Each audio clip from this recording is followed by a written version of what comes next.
concludes season 1 of the GenderLens series, where we spoke to some of the leading women in the energy sector to learn about how the COVID-19 pandemic has affected them and their businesses.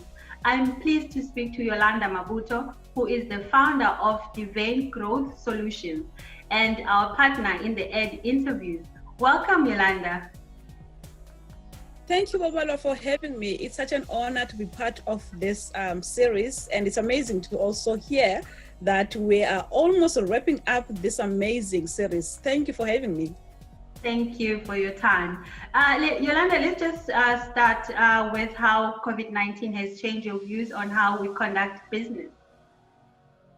Yeah, no, this has been an amazing season and also very challenging too. But I've learned that in any challenge, we should always look for that silver lining, which in my view is something new that we're learning from.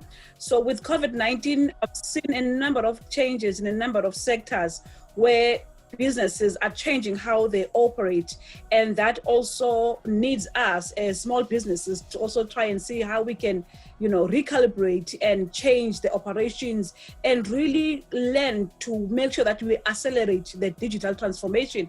And I know it's been said a number of times that we are moving to the digital space, but I think 2020 has been a year that this has been really been evident that we are really moving fourth or even fifth industrial revolution.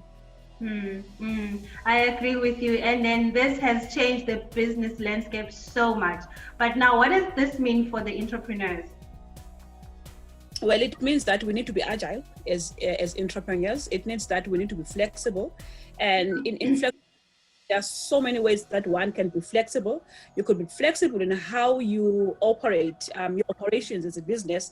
And I think coming from the past sector, for me, that flexibility means, like I said before, being agile and making sure that, we move into the digital space quick and we're able to capitalize on the technology and really automate a number of operations that were still done manually in the sector. We can now change and learn new technologies of how do we operate and how do we, make sure that we streamline our services, and also how do we serve our customers better using the digital platform and also using the new technology. And also with regards to effective and inspiring leadership really is something that I've also learned during this period, because this period needed leaders who are, first of all, humble, and second of all, who are sufficient, and also they understand the pain of the next person, and therefore they are able to inspire the change,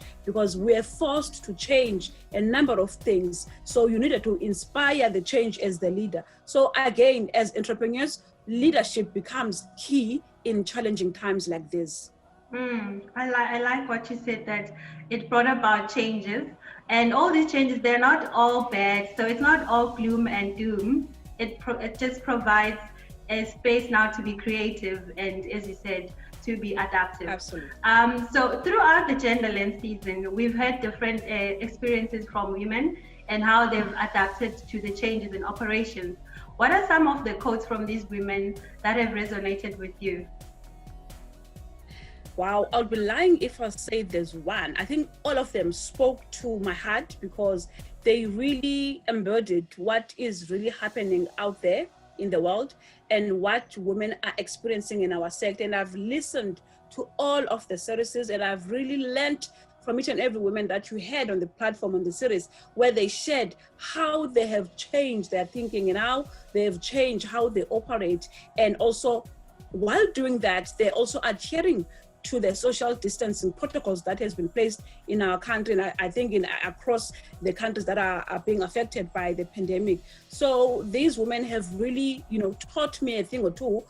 Lastly, what is your advice to the others in the power and energy industry on your experiences during this time? What mantra has held you strong?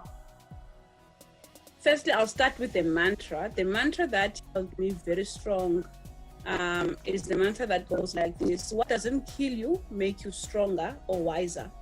And I believe that, as entrepreneurs, we ought to be resilient. Africa is known to be a resilient continent. And I think I've seen that in a number of instances and with a number of women that I work with, where there've been true challenges and there've been true trials during this time. Some businesses have closed. So that meant that women have to close shop. And also that means that, the families that were being supported by those businesses are now struggling.